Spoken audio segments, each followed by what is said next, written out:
it is an enormous pleasure to introduce him, Fay Jones of Fayetteville, Arkansas.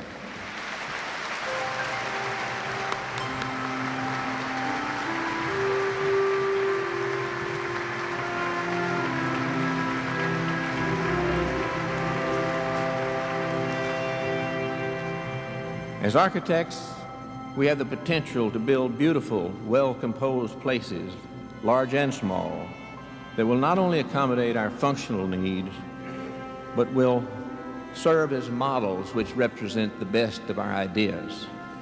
We have the power and the responsibility to shape new forms in the landscape, physical and spatial forms that will illuminate and will nourish and will poetically express our human qualities at their spiritual best. Architecture is invention, is innovation, but it is also remembering.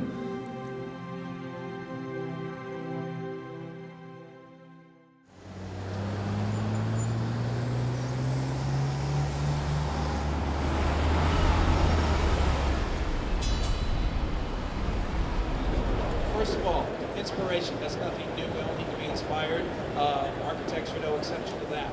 Like the poet Goethe said, there's a great world and a little world, and Fay, from the little world of Fayetteville, entered the great world.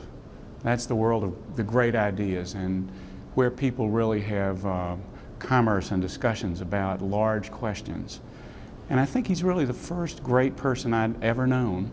And I realized that over time. I didn't know that immediately because he was very modest. But ultimately I saw the ideas that he was engaged in, and it really inspired me. Well, of course, I was born in Pine Bluff and went through first grade there, then moved to El Dorado.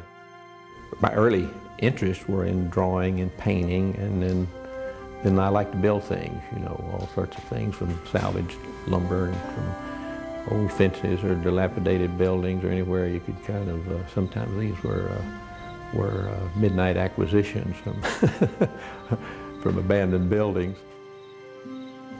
He made a great tree house up in a tree, and it actually had a working chimney. So here's someone who said, I like to draw, but what can I do with it?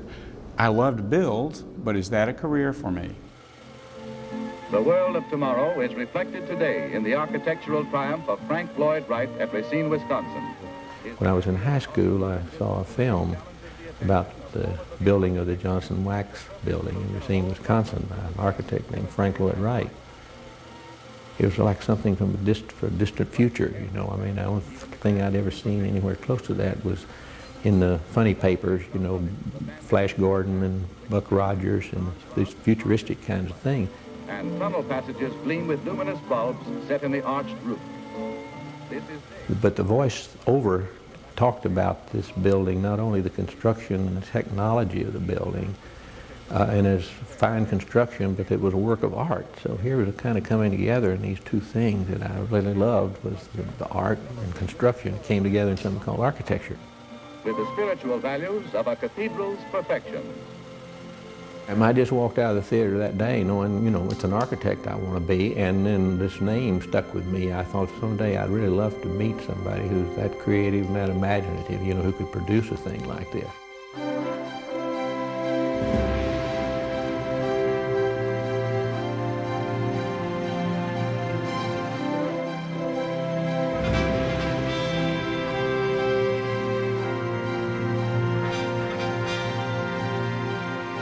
I thought he was a different person, different from anybody that I had ever dated. That's when we started going to the bookstores, and he would get the book on whichever architect whose work he thought was just beyond description, and he would buy it and we would take it and read it, and I just never had known anybody like Fay and the way he thought.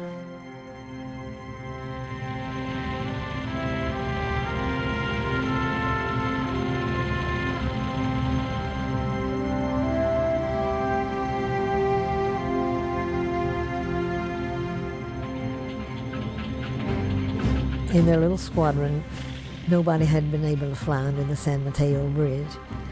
And that Fay then thought, I'll have to take a witness. And he went under that bridge, and the wings of the tips of those wings were not over 4 inches each from the concrete stanchions of the bridge, and the propeller couldn't have been more than 3 or 4 inches from the underneath part of the bridge, and the pontoons were skipping the water. He was just a relatively wild young man from college days, unlike his later life.